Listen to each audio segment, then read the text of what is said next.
सप्तमी तिथि बुधवार के दिन सियरा गांव में पड़ा हुआ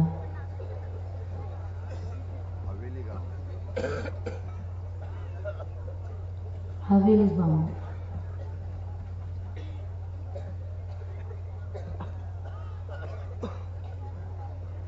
आज प्रातःकाल हम लोग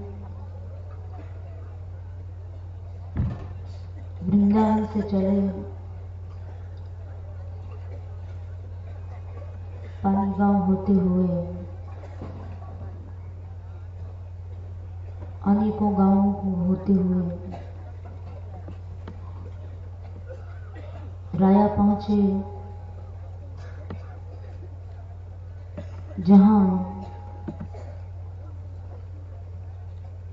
सभी यात्रियों का वहां के ब्रजवासियों ने बहुत स्वागत किया। और राया के बाद यहाँ हम लोग आए।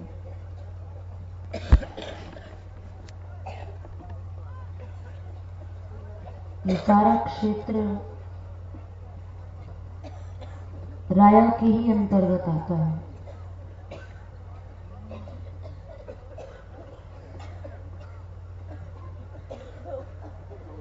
ब्रज में हर गांव ठाकुर जी की लीला से संबंधित है।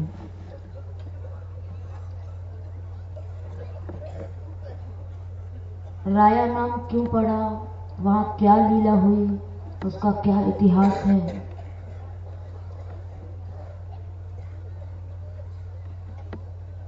वो राया शब्द से ही पता चलता है।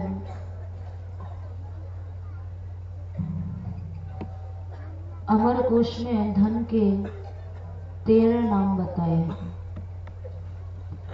द्रव्यम वित्तम स्वापतेयम रक्तम रक्तम धनम वसु हिरण्यम द्रवणम द्युम्नम अर्थम रई विभवा अपि। द्रव्य, वित्त, स्वापतेय, रिक्त, धन, वसु, हिरण्य, द्रविण, दुम्न, अर्थ और रई,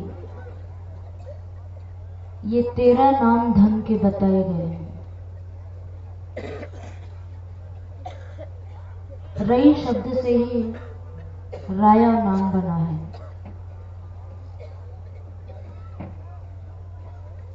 जब नंद बाबा महावन में रहा करते थे तो उस समय उनका जो द्रव्य था, जो कोष था, वो यहाँ राया गांव में था। यहाँ कोष होने के कारण इसका नाम राया हुआ। और उसके बाद नंद बाबा नंदगांव में गए। नंदगांव में गए तो उनका जो कोष था वो कोसी में हुआ। किंतु उसके पहले नंद बाबा यहाँ महावन में रहे थे, नंदगांव से भी पहले। गोपराज थे, बड़ा द्रव्य था, बड़ा धन था। वो धन नंद बाबा का यही राया गांव में था। एक तो नंद बाबा का कोष होने के कारण इसका नाम राया पड़ा। दूसरा कारण, यहां इस क्षेत्र में ब्रज गोपियों ने अपने धन की चर्चा की थी। और गोपियों का धन क्या है? गोपियों ने स्वयं कहा कि हमारा धन तो केवल श्री कृष्ण है।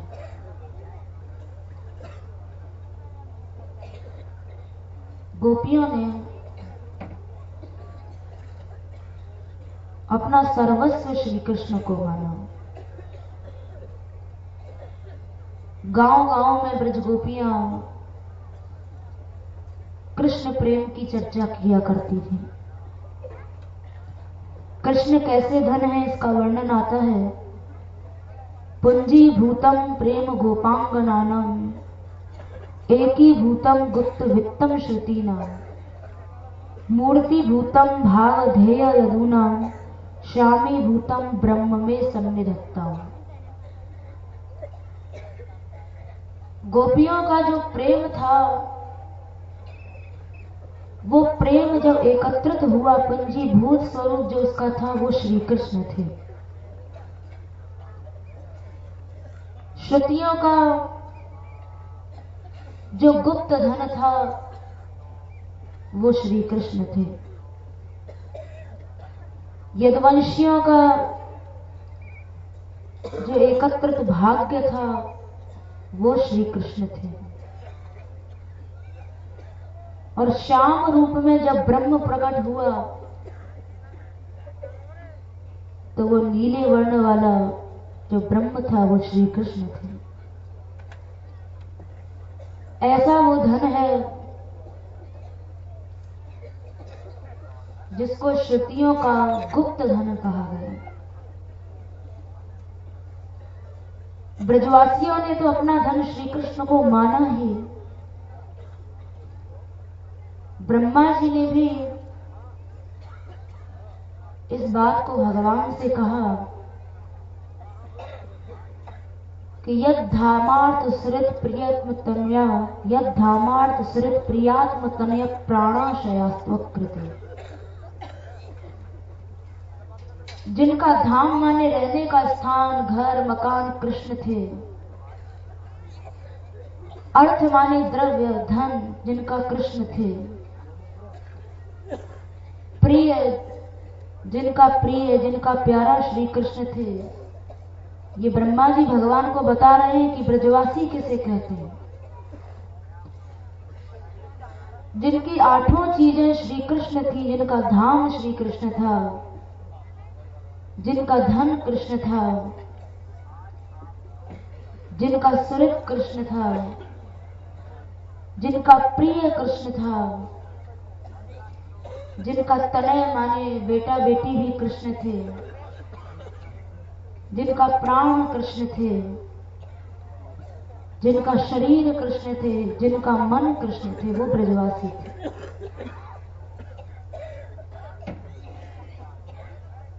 लेकिन आज के ब्रजवासियों का ऐसा समर्पण दिखाई नहीं देता है। श्री कृष्ण समय में तो ग्वाल बाल ब्रजवासी जन क्या, पशु पक्षी तक भी कृष्ण परायण थे।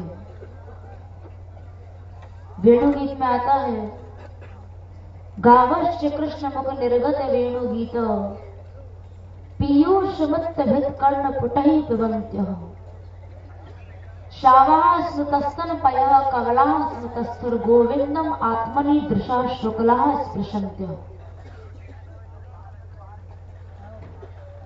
जिस समय ठाकुर जी वंशी बजाते थे, वेणु वादन करते थे, तो उसे सुनकर जो गायें थी, गायें आंसू बहाया करती थी। उनके शरीर में अपने आप रोमांच उत्पन्न होने लगता था।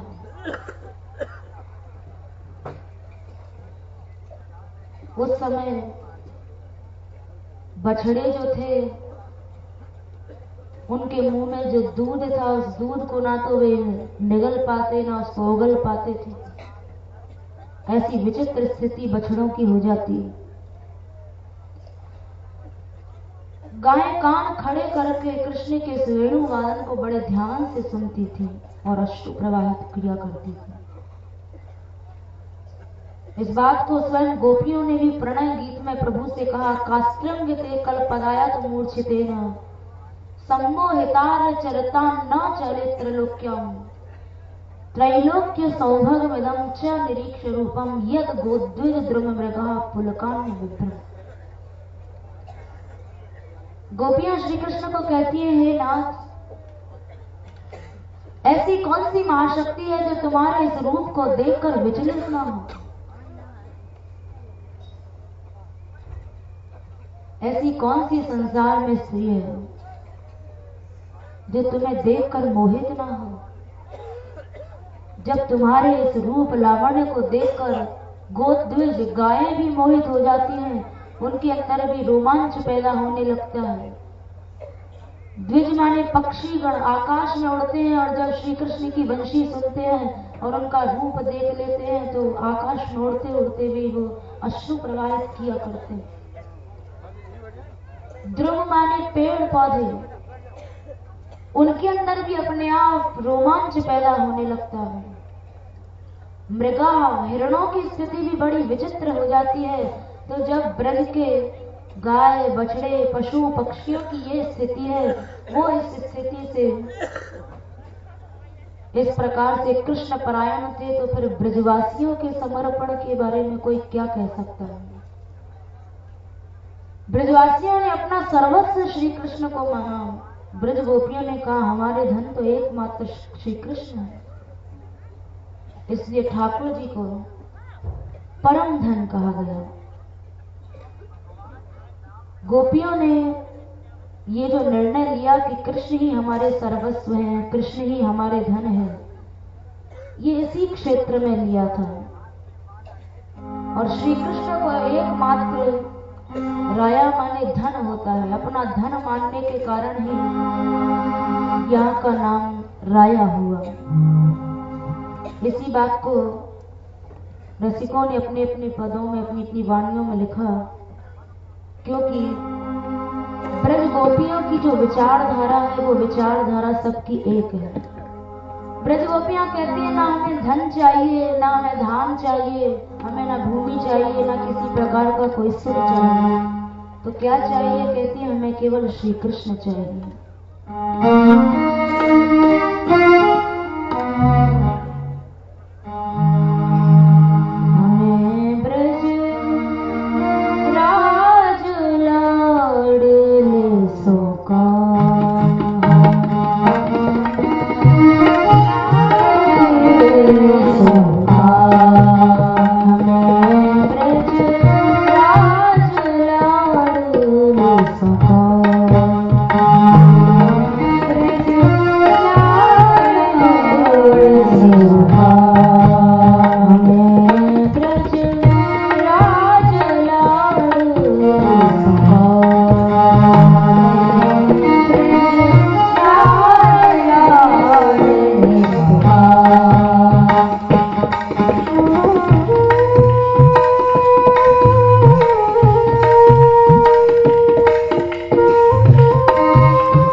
गोपियां कहती हैं कि सम्मान भी एक धन होता है, लेकिन हमें ये धन नहीं चाहिए। जो सच्चा प्रेमी होगा वो मान सम्मान के बारे में नहीं विचार करेगा। समाज में जब कृष्ण से लोग प्रेम करते हैं तो उन्हें गालियां मिलती हैं, अपमान मिलता है, दर दर पे ठोकर भी खानी पड़ती है।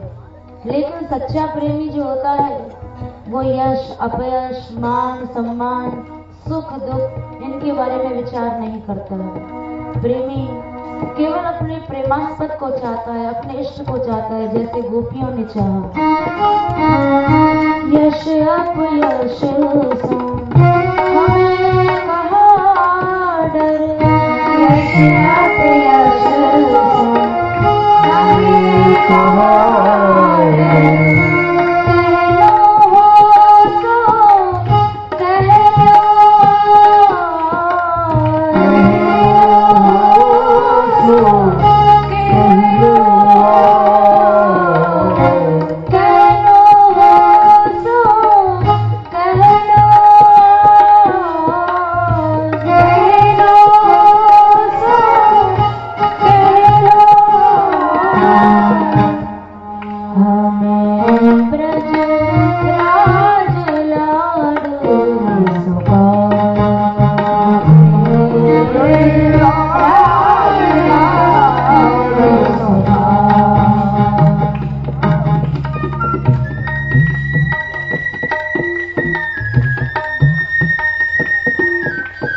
चाहिए कि कृष्ण प्रेम अभी हम लोगों के अंदर नहीं है, क्योंकि जो अपनी हस्ती रखते हैं वो प्रेम निभाना क्या जाने हैं, जीवन से मोह जिन्हें अपने वो मरना मिटना क्या जाने हैं।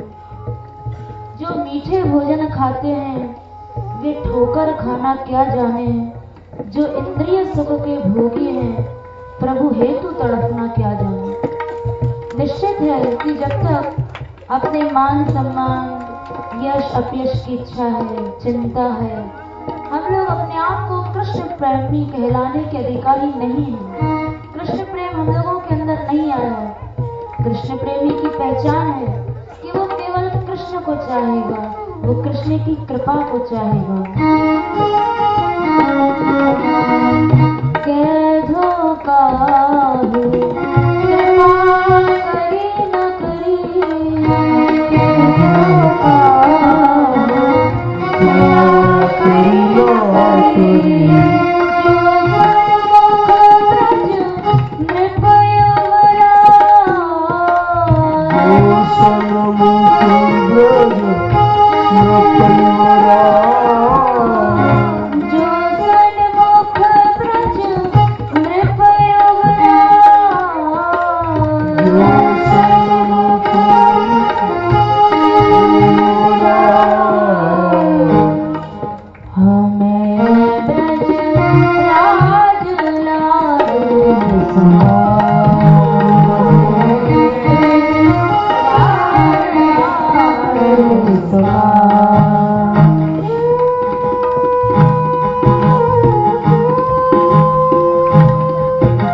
श्री कृष्ण में मन नहीं लग सकता है। भगवान ने गीता जी में कहा, भोगैश्वर्य प्रसक्ता नाम तया परित चेतसाम व्यवसायत्मिका बुद्धि समाधौ न विद्यते।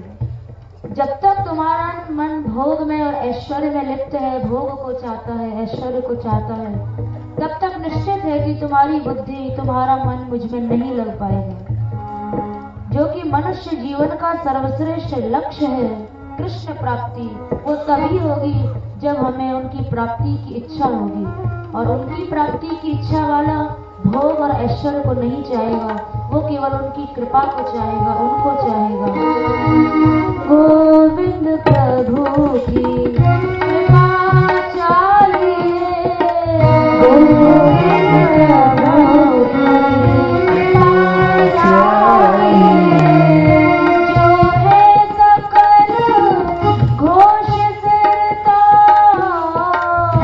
जो है सकल घोष सिरता, जो है सकल घोष सिरता, जो है सकल घोष सिरता। ब्रज राज लाडू ब्रज राज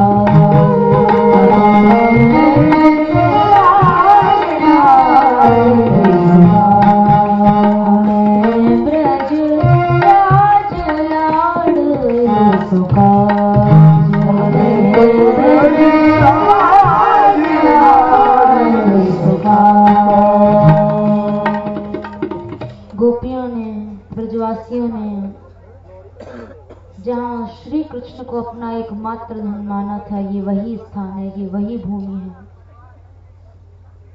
ब्रजवासियों ने एक बार यशोदा मैया से भी कहा कि हे यशोदे,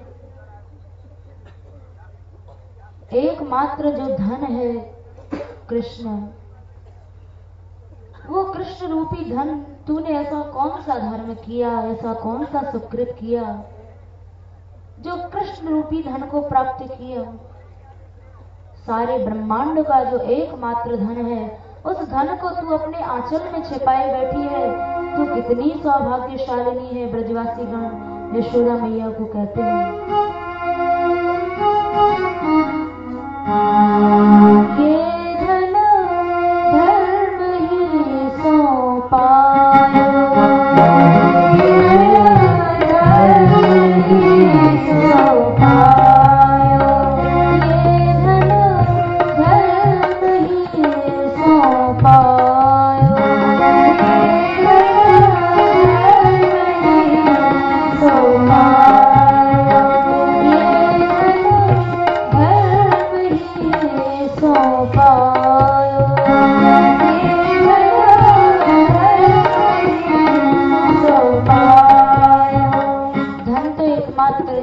कृष्ण ही है। बाकी सारा संसार जो है वो केवल विष है। हम लोग धन को छोड़कर विष को पकड़ते हैं। संसार में नोटों के बंडलों को पाकर खुश हो जाते हैं कि हमें धन मिल गया, लेकिन पता नहीं कि ये धन नहीं है, ये धन तो नरक में ले जाएगा। जो असली धन है, जिसको परम धन कहा, वो श्री कृष्ण ही है। जिस धन को ब्रजवासियों ने पकड़ा, उसी धन को हम लोगों को भी पकड़ना चाहिए। यशोदा मैया को जो धन मिला, न जाने कौन सा सुकृत किया, जिसकी ब्रजवासी भी प्रशंसा करते हैं। ये धन धर्म ही सौंपायो, ये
यशोदा, तूने इस धन को कहाँ से पाया?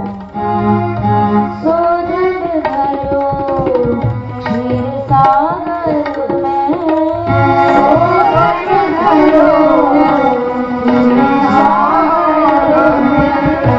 सो धन धरो क्षीर सागर में,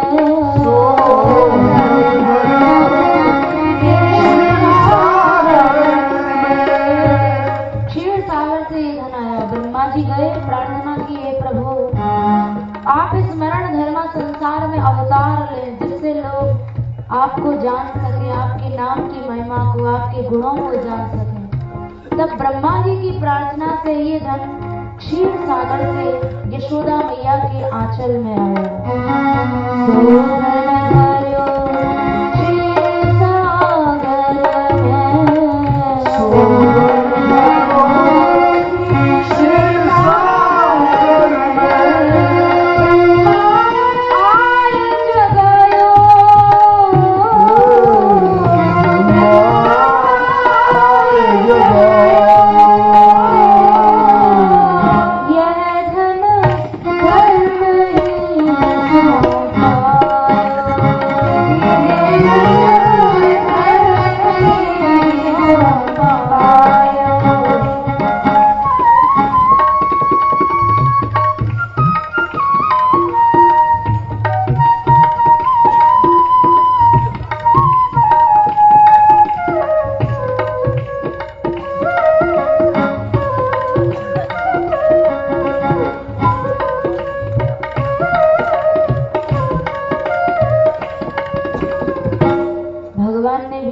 उद्धव जी को कहा, उद्धव संसार में जो धन है, जिस धन को पाकर व्यक्ति समझता है मुझे आज धन मिल गया, मैं सुखी हो गया, वो धन केवल दुख देता है। प्रायणार्थ कदर्याणाम ना सुखाय कदाचन, इस संसार के धन से कभी जीव को सुख नहीं मिल सकता।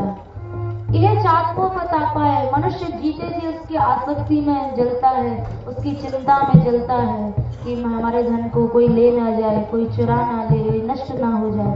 और मरने के बाद भी मृतस्य नरकाय च, मरने के बाद भी इस धन का संग्रह करने वालों को नरक ही भोगना पड़ता है। इसलिए सच्चा धन जो है वो श्री कृष्ण ही है। श्री कृष्ण को जिसने धन माना, जिन ब्रजवासियों ने धन माना, उन ब्रजवासियों को कभी दुख नहीं भोगना पड़ा, वे सदा सुखी रहे, उनको सदा रस और आनंद की प्राप्ति होती रही। यह धन धर या धन को गोकुल सुख लहियत,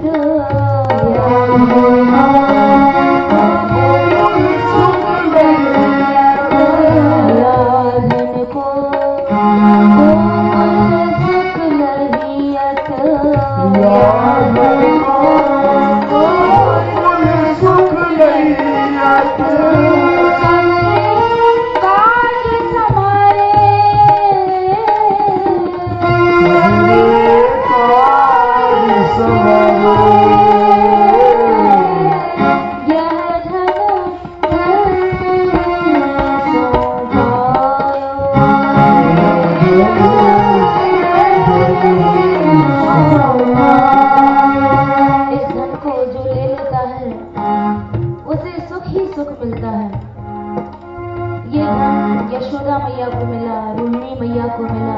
ब्रजवासियों ने यशोदा मैया को कहा, यशोदा जो हमारा धन है उसे तो तू आंचल में छिपाई बैठी है। यशोदा मैया जब अपने लाडले कृष्ण को दूध पिलाती थी, स्तनपान कराती थी, तो उनको अपने आंचल से ढक लेती थी कि कहीं मेरे धन को नजर ना लग जाए। ये बात भागवत जी में आती है, तन मातरौ निज सुतौ घृणया स्नुवन्त्यो पंकांग राग रुचिरा उपगुह्य दुर्भ्याम दत्त्वा स्तनं प्रपिबतः स्मग्मुखं निरीक्ष्य मुग्धस्मिताल्पदशनं ययतुः प्रमोदम्। रोहिणी मैया, यशोदा मैया दोनों बालकों को गोद में ले लेती और दत्त्वा स्तनम, उनके मुख में अपने स्तन को दे देती। स्तनपान करके दोनों बालक बड़े प्रसन्न हो जाते। प्रसन्न होकर जब हंसते, मुग्धस्मिताल्पदशनम, तो उनके दूध की दतुलियों को देखकर रोहिणी मैया, यशोदा मैया दोनों बड़ी प्रसन्न हो जाती हैं। तो उन दोनों ने अपने इस धन को आंचल में छिपाए रखा, जिसको ब्रजवासी कह रहे मैया तूने इस धन को अपने आंचल में छिपा रखा है। सो धन बार बार और अंचल, सो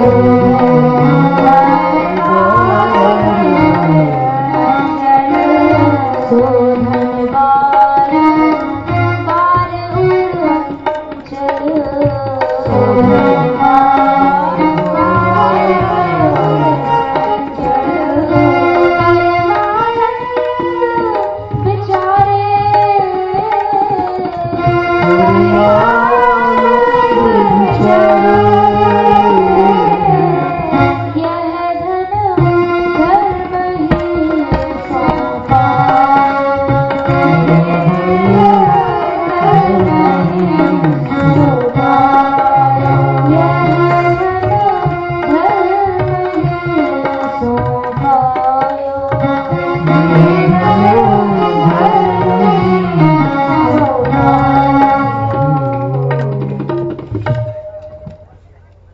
सभी ब्रजवासियों ने ये निर्णय यही लिया कि कृष्ण ही हमारे एकमात्र धन है। लेकिन उन ब्रजवासियों के सामने तो श्री कृष्ण थे, इसलिए उन्होंने उनको धन मान लिया, किंतु हम लोगों के सामने तो श्री कृष्ण है नहीं, पर हम लोग किसे धन माने। यद्यपि सबके मूल सबके धन वे ही हैं, किंतु जो चीज सामने प्रत्यक्ष दिखाई देती है उस पर ज्यादा विश्वास होता है। लोग सोचेंगे कि जब ठाकुर जी हमारे सामने है ही नहीं तो हम उन्हें धन कैसे मान लें। तो जब तक ठाकुर जी का साक्षात्कार नहीं होता है तब तक धन क्या मानना चाहिए, ये बात आप एक कथा से समझ लेंगे। वैष्णव वार्ता में एक कथा आती है। जैसे भक्तमाल जी में अनेकों भक्तों की कथा है, वैसे वल्लभ संप्रदाय में वार्ता जी, जिसमें अनेकों भक्तों की कथाएं मिलती हैं।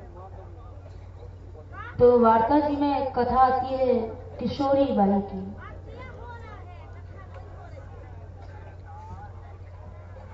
एक किशोरी नाम की कन्या थी, जिसने भी जन्म लिया है मुसीबत सबके ऊपर आती है।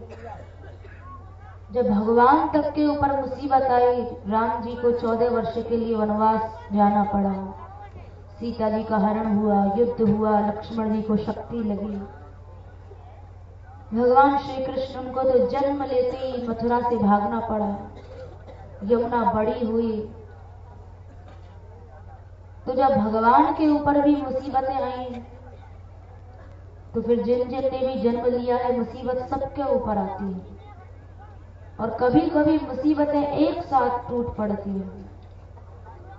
जैसे किशोरी बाई जो कन्या थी, इनके सामने भी वो मुसीबत आई। जन्म लेते ही इनके ऊपर शीतला माता का प्रकोप हुआ। तो उस प्रकोप में इनके जो हाथ थे वो दोनों हाथ गल गए। माता पिता थे घर में, थोड़ी सी बड़ी हुई तो इनके पिता समाप्त हो गए, और थोड़ी सी बड़ी हुई तो माँ भी चली गई। माँ बाप के अलावा इनकी एक बहन थी, उस बहन का विवाह भी उसी गांव में हुआ था। तो वो जो बहन थी, माता पिता के मर जाने पर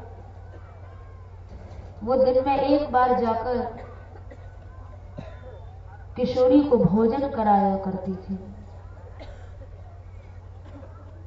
बहुत दिन तक भोजन कराया। एक दिन उसकी बहन ने विचार किया कि मैं कब तक इसकी सेवा करूंगी, ये तो इसके कर्मों के फल हैं, ये तो इसे भोगने ही पड़ेंगे, मैं कब तक इसका साथ दूंगी। तो एक दिन वो भोजन कराने आई तो उसने किशोरी को मना कर दिया कि किशोरी अब कल से मैं तुझे भोजन कराने नहीं आऊंगी। भोजन कराना उसने बंद कर दिया, क्योंकि विवाह के बाद लड़की माता पिता सबको भूल जाती है। उसने किशोरी को जब भोजन कराना बंद कर दिया, किशोरी समझ गई कि मेरे माता पिता तो पहले ही नहीं रहे। ये बहन थी जो दिन में एक बार भोजन दे जाती थी, अब इसने भी भोजन देना बंद कर दिया। तो अब मेरा आश्रय कौन है, मेरा सहारा कौन है? अब तो एकमात्र मेरा सहारा वही है जिसने मुझे जन्म दिया, ऐसा शरीर दिया। तो कुछ लोग उस किशोरी को गोस्वामी विठल नाथ जी के पास ले गए। विठल नाथ जी ने देखा हाथ है नहीं, कुछ कर नहीं सकती है, ठाकुर जी की सेवा क्या बताएं, उनको क्या भोग लगाएगी, क्या श्रृंगार करेगी, ये तो अपना काम भी स्वयं नहीं कर पाएगी। तो गोस्वामी विठल नाथ जी ने उसको एक धन दिया। वो धन क्या था? यमुना जी की बालुका, यमुना जी की रेत उसको दी और कहा कि इस रज को तू एक बार अपने मस्तक से रोज लगा लेना, क्योंकि अगर मैं तुझे ठाकुर सेवा बताऊं तो तू ठाकुर सेवा तो कर नहीं सकती है। तो वो किशोरी जो थी उसने उस रज को लिया, अपने मस्तक से लगाया। उसके बाद लोग उसे लेकर उसके घर पहुंचा गए। घर पहुंचा गए तो उस कन्या ने उस रज को प्रतिदिन अपने मस्तक पर लगाना आरंभ किया। बहन उसकी भोजन देना बहन ने बंद ही कर दिया था। 1 दिन हुए, 2 दिन हुए, 3 दिन बीत गए और वो बड़ी निष्ठा के साथ उस रज को अपने उसने सिराने ही रख लिया और उस रज को रोज प्रणाम किया करती और मन ही मन कहती है कि हे रजरानी, गोस्वामी जी ने मुझे ये धन सौंपा है तो मेरा आप ही सर्वस्व है। मेरी बहन ने, मेरे माता पिता तो पहले ही चले गए, मेरी बहन ने भी अब मुझे छोड़ दिया, अब मैंने एकमात्र आपकी शरण ले ली है। और वो किशोरी रोजाना गाती, रोजाना उसको प्रणाम करती इस रज को और रोजाना यमुना महारानी को याद करती, उनको बुलाती। मैं तो तेरी शरण, मैं तो तेरी शरण, मैं तो तेरी शरण, मैं तो तेरी शरण, मैं तो तेरी शरण, मैं तो तेरी शरण, मैं तो तेरी शरण,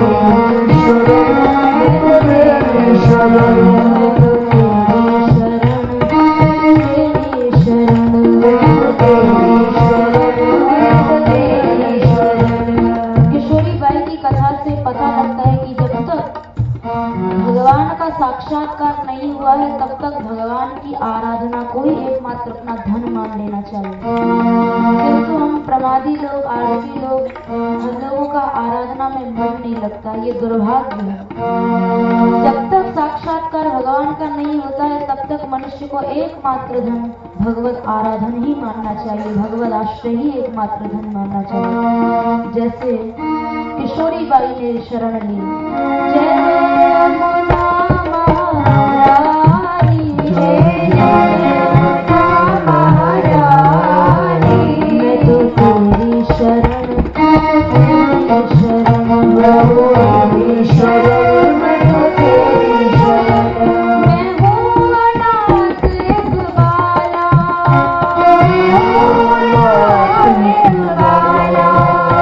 मेरा कोई नहीं रखवाला, मेरा कोई नहीं रखवाला। मात पिता और भाई, मात पिता भाई।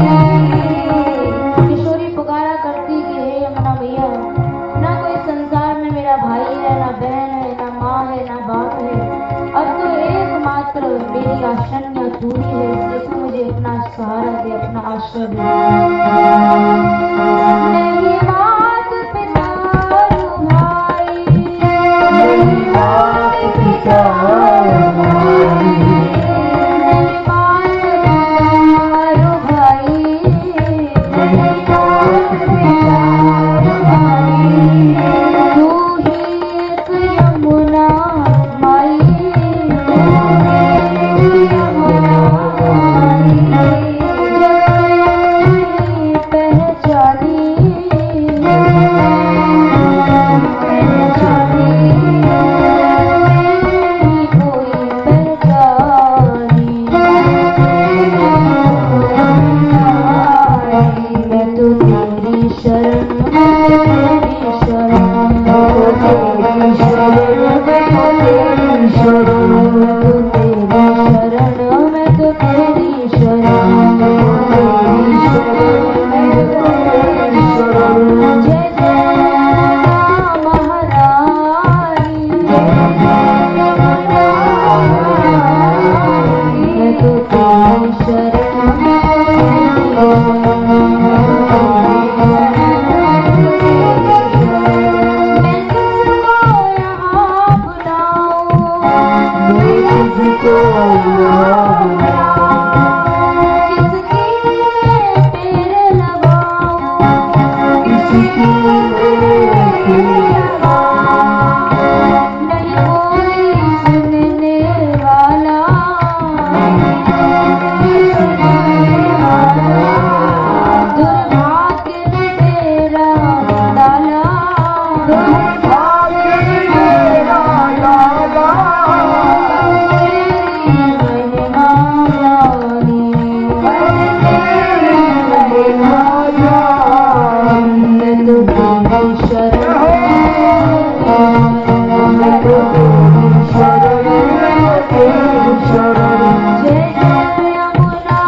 मैं तेरी क्या सेवा करूंगी? मैं अपना स्वयं की सेवा जब नहीं कर सकती, तेरे केवल आश्रय से पड़ी हुई हूँ।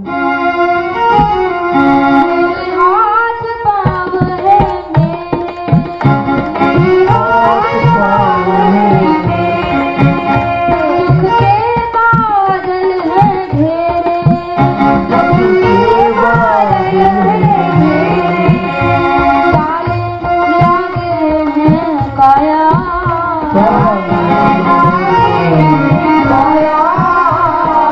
आहे भरी मेरी काया,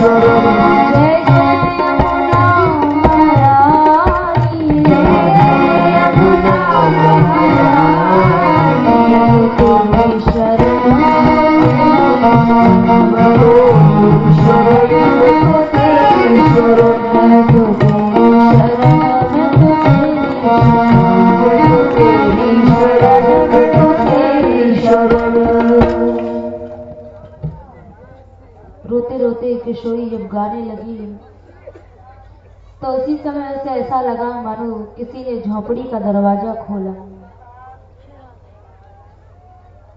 अकेली उस सूने घर में अनाथ की तरह पड़ी रहती है। झोपड़ी का द्वार खुला तो उसने देखा एक नील वर्णा महिला चली आ रही है, जो साक्षात स्वयं श्री यमुना जी थी। उन्होंने आकर कहा, किशोरी तू रोती क्यों है? तो किशोरी बोली, मां मैं अपने भाग्य पर रो रही हूं। पर ये तो बताइए कि आप कौन है, आप यहाँ कैसे आई? मेरे पास तो कोई भी नहीं आता। तो यमुना जी बोली, मैं तेरी झोपड़ी के बाहर से जा रही थी, तेरे रोने की आवाज मुझे सुनाई दी तो भीतर चली आई, देखूं कौन है। उसने पूछा, आप कहाँ रहती हैं? यमुना जी ने कहा, इस गांव के थोड़ी दूरी पर ही मैं रहती हूँ। थोड़ी दूरी पर ही यमुना जी प्रवाहित होती थी। बात सारी सच सच बता रही है, लेकिन किशोरी समझ नहीं पाई क्योंकि छल से बता रही है। किशोरी ने कहा, लेकिन आप मेरा नाम कैसे जानती हैं? तो बोली, तेरा नाम तो मैंने सुन रखा है। चल अब ये सब बातें तो छोड़, लगता है तू दुबली हो गई है, तूने भोजन कई दिन से नहीं किया है, मैं तेरे लिए भोजन लाई हूं, ये भोजन कर ले। यमुना जी ने स्वयं, क्योंकि उसके तो हाथ थे नहीं, अपने हाथ से उस किशोरी को भोजन कराया। भोजन किया। यमुना जी भोजन करा के चली गई। वो भोजन करके लेट गई। उसके बाद उसे ऐसा लगा कि उसके हाथ निकल आए हैं और हाथ पांव ने काम करना शुरू कर दिया। नींद खुली, देखा उसके दोनों हाथ पैर सब ठीक हैं। दूसरे दिन यमुना जी पुनः भोजन कराने के लिए आई तो उसने भोजन किया और कहा, मां तू सच सच बता, तू कौन है? तूने मुझे कल भोजन कराया तो मेरा सारा दुख चला गया और मैं पूर्णतः स्वस्थ हो गई। यमुना जी ने कहा, ये मेरे भोजन का चमत्कार नहीं है, ये चमत्कार तो तेरे धन का है। उसने पूछा, मेरा कौन सा धन है? तो बोली, जो तुझे गोस्वामी विठल नाथ जी ने दिया था, जो तेरे सिराने पर रखा हुआ है, अर्थात वो जो यमुना जी की रज है, वही तेरे धन का ये चमत्कार है, जिसने तुझे पूर्णतः स्वस्थ कर दिया। दूसरे दिन यमुना जी ने भोजन कराया, लेकिन तीसरे दिन यमुना जी भोजन कराने के लिए नहीं आई, क्योंकि अब किशोरी स्वस्थ हो चुकी थी। उसने स्वयं भोजन बनाया और सबसे पहले अपना जो धन था, वो ब्रज रज जो थी, यमुना जी की जो रज थी, जिसे उसने अपना सर्वस्व माना था, उस रज को भोग लगाया और उसके बाद उसने प्रसाद पाया। उसके अगले दिन उसकी जो बहन थी वो देखने आई कि देखने तो चलूं वो जीवित है या मर गई, मैंने तो कई दिन से उसे भोजन नहीं दिया। जैसे ही उसकी बहन आई कि चलो आज तो उसको भोजन कराए, तो देखा किशोरी स्वयं रसोई बना रही है। वो देखते ही चिल्ला उठी, किशोरी तू तो अपंग थी, तुझे ये हाथ और पैर कहां से मिल गए? किशोरी ने इशारा किया उस रज की ओर। बोली, बहन ये सारा चमत्कार मेरे इस धन का है। कौन सा धन? अपने सिराने से वो यमुना जी की रज की जो पोटली थी उसे निकाल कर दिखा दिया कि मेरा तो यही धन है और इसी धन का चमत्कार है कि मैं पूर्णतः स्वस्थ हो गई। सारे गांव भर में हल्ला मच गया। सारे गांव के लोग किशोरी के उस धन को देखने के लिए आए, जिस धन ने किशोरी को स्वस्थ कर दिया था। वो धन कौन सा धन था? किशोरी को कब मिला? जब किशोरी पूर्णतः अन्याश्रय से मुक्त हो चुकी थी और उसने एकमात्र भगवदाश्रय पकड़ा। धाम है चाहे भगवान है, दोनों एक ही बात है। धाम का आश्रय पकड़ लो, भगवान का आश्रय पकड़ लो, एक ही बात है। जब तक भगवान साक्षात्कार नहीं हो रहा है, भगवान के दर्शन नहीं हो रहे हैं, तब तक उनके धाम का आश्रय पकड़ लेना चाहिए, उनके नाम का आश्रय पकड़ लेना चाहिए। क्योंकि हम लोग जब तक अन्य वस्तुओं की आशा करते हैं, उनका सहारा लेते हैं, आश्रय करते हैं, तब तक जीवन में चमत्कार नहीं होता है। और जब अनन्य आश्रय हो जाता है भगवान का, तो भगवान स्वयं योगक्षेम धारण करते हैं। भगवान की प्रतिज्ञा है, अनन्याश्चिन्तयन्तो मां ये जना पर्युपासते। भगवान तो स्वयं कहते हैं, तुम मेरा अनन्य होकर तो देखो, तुम्हारे सारे योगक्षेम को मैं स्वयं धारण करूंगा।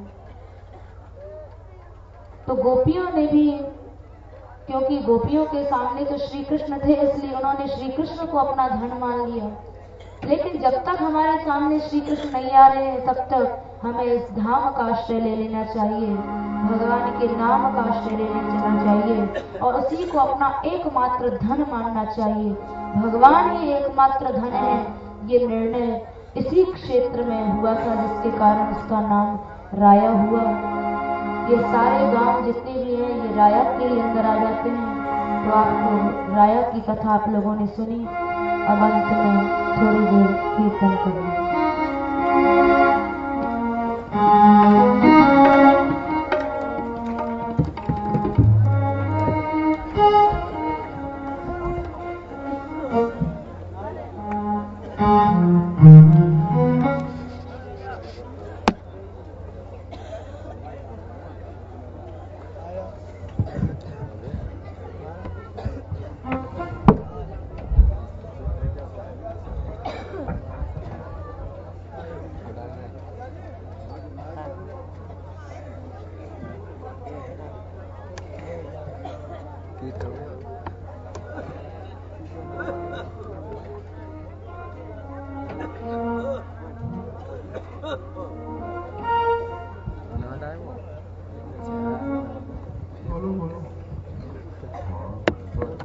श्री राधे राधे। ये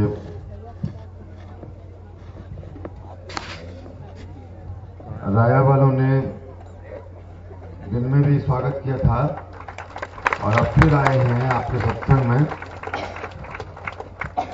आप स्वागत करने के लिए। ब्रजवासियों का फूल मत बहुत प्रेम है, माला पहना लो, फेंके मत ऊपर।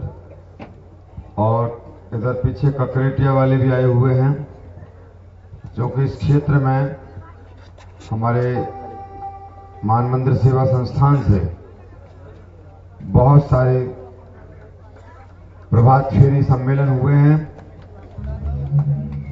और यहाँ के सब ब्रजवासी बहुत प्रेम करते हैं। खिरारी से भी यहाँ आए हुए स्वागत के लिए। बस ऐसे ही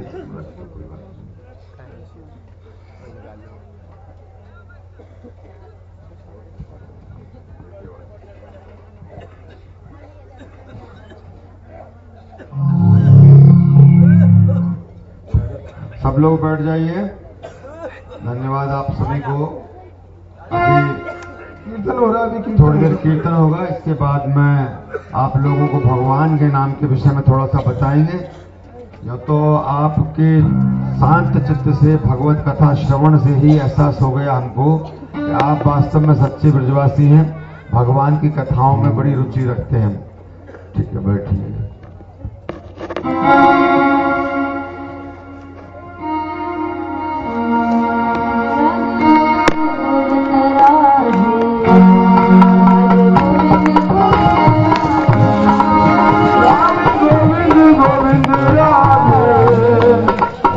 गोविंद